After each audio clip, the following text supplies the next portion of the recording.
Mas o que é isso? Dalila, o que é que você tá fazendo aí? Essa cama é sua? Hein, Dalila? A cama é sua? Você cria cachorro? Desce. Já parou pra pensar como essa relação entre nós, humanos, e eles, cães, começou? A gente vai ver no vídeo de hoje como essa história conta um pouco de cada um dos dois, do ser humano e do seu melhor amigo.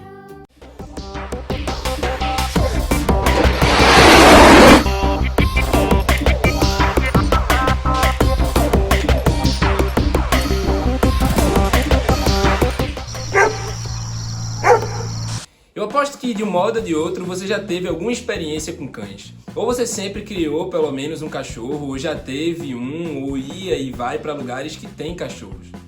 Você já parou para pensar que, dentre todos os animais, é com os cães que temos a relação mais próxima?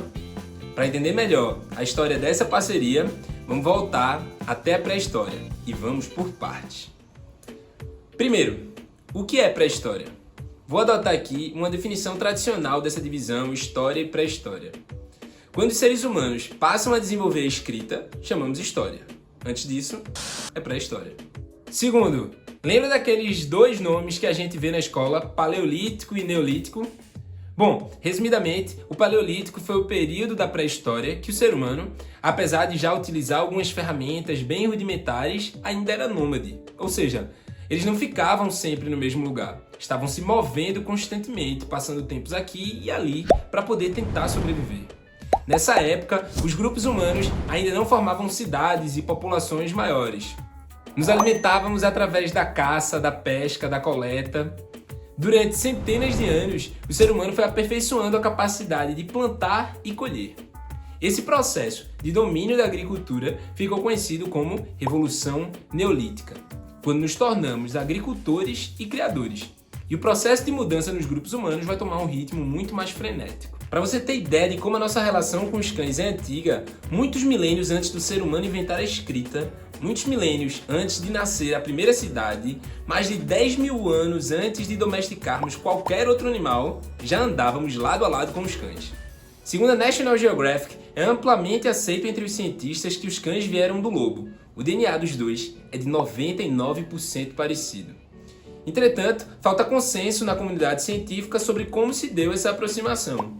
O naturalista Mark Der, no seu livro How the Dog Became Dog, From Wolves to Our Best Friends, aponta que uma parte dos cientistas defende a hipótese que os seres humanos foram pegando filhotes de lobo e acabaram assim os criando desde cedo, modificando razoavelmente o processo evolutivo desse grupo. Já outros especialistas afirmam que foi a partir do acúmulo de lixo do ser humano que os lobos foram conseguindo se aproximar das pessoas buscando comida.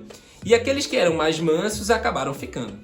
Afinal, a caça dispendiava muita energia e os lobos possivelmente seguiam as trilhas dos humanos e percebiam que essa espécie sempre deixava uns restos que dava para se aproveitar. O que é certo é que os lobos que eram mais dóceis foram seguindo as pessoas e morando por ali por perto. E em contrapartida, os seres humanos também foram vendo ali, naquela espécie, uma série de utilidades, como latir em caso de alguém se aproximando. Graças à adaptação desse grupo, foi ocorrendo uma mutação genética e uma seleção através dos milênios. Os lobos mais adaptados aos seres humanos foram sobrevivendo e procriando, e passando seus genes à frente. Assim, nasceram os cachorros, como se fossem filhos dos humanos com os lobos.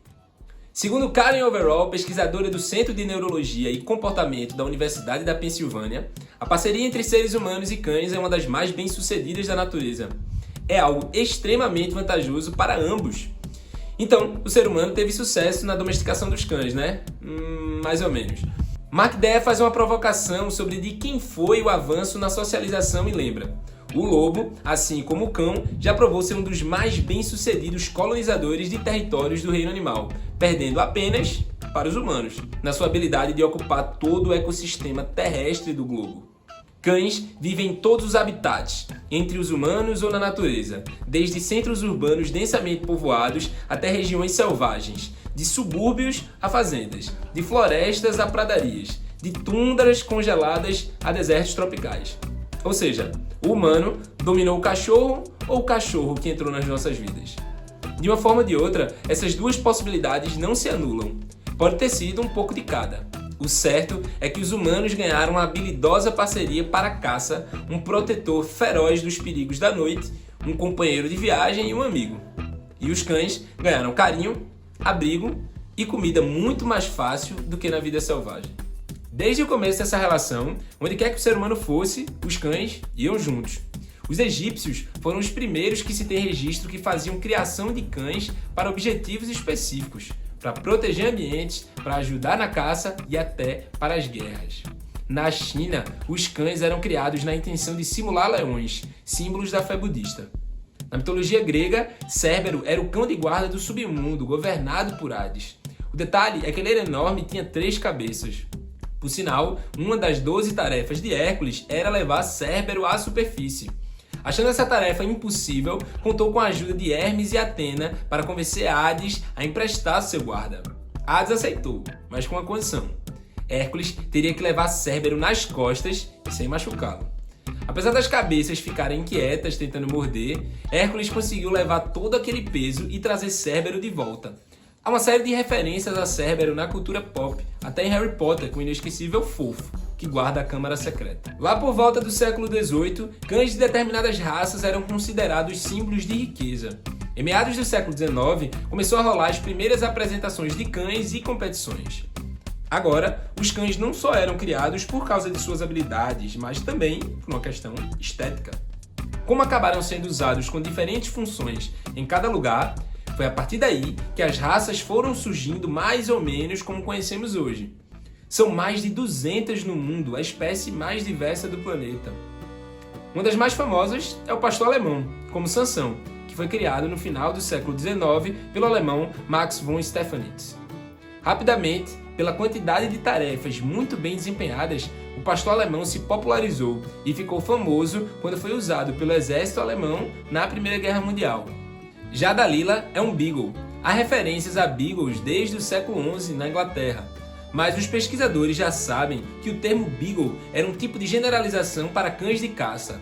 O Beagle moderno tem origem no século XIX, também na Inglaterra, e ainda como cão de caça. Hoje, além de ser usado dessa maneira, também é muito popular enquanto companhia, só não deixe seus sapatos e sandálias por perto. As raças foram criadas artificialmente pelos seres humanos, através de cruzamentos induzidos. Isso gerou uma série de problemas de saúde em raças distintas, como os labradores, que têm tendência a desenvolver torção gástrica, tipo Marley do filme Marley e Eu. Os pugs têm uma dificuldade de respiração, graças ao seu focinho curto. Isso pode levá-los a ter uma temperatura elevada do corpo. Já os vira-latas, que são mestiços, costumam ter a saúde mais robusta, já que normalmente são sobreviventes, ou descendem de sobreviventes, da rua, e não herdam essas doenças relativamente graves, que são comuns entre cães da mesma raça. Uma das vira-latas mais famosas da história é Laika, pega nas ruas de Moscou. No contexto do mundo bipolarizado da Guerra Fria e de corrida espacial com os Estados Unidos, os soviéticos enviaram Laika ao espaço. Foi o primeiro ser vivo terrestre a ir ao espaço, a bordo do Sputnik 2. Os astronautas não planejaram a volta de Laika, e depois de algum tempo, o oxigênio acabou e Laika morreu no espaço. Os cães fazem parte da nossa cultura de maneira muito forte. Vejam a quantidade de referências à cultura que podemos encontrar quando pensamos nessa relação entre nós, os humanos, e os cachorros. Atualmente, tem se falado mais e mais em direitos dos animais e é evidente que os cães, espécie que claramente temos mais empatia no mundo animal, têm papel fundamental na percepção da vida para além da do ser humano. Além de campanhas contra o uso de animais em testes, a própria perpetuação de doenças herdadas geneticamente das raças mostra uma violência no ordenamento da evolução dos cães. O ser humano mostra, até com seu melhor amigo, o quanto pode ser destrutivo. Se estima que haja mais de 1 bilhão de cães no mundo. Hoje se transformaram em pets e é comum receberem muito carinho e serem parte do cuidado e da vida afetiva de muita gente.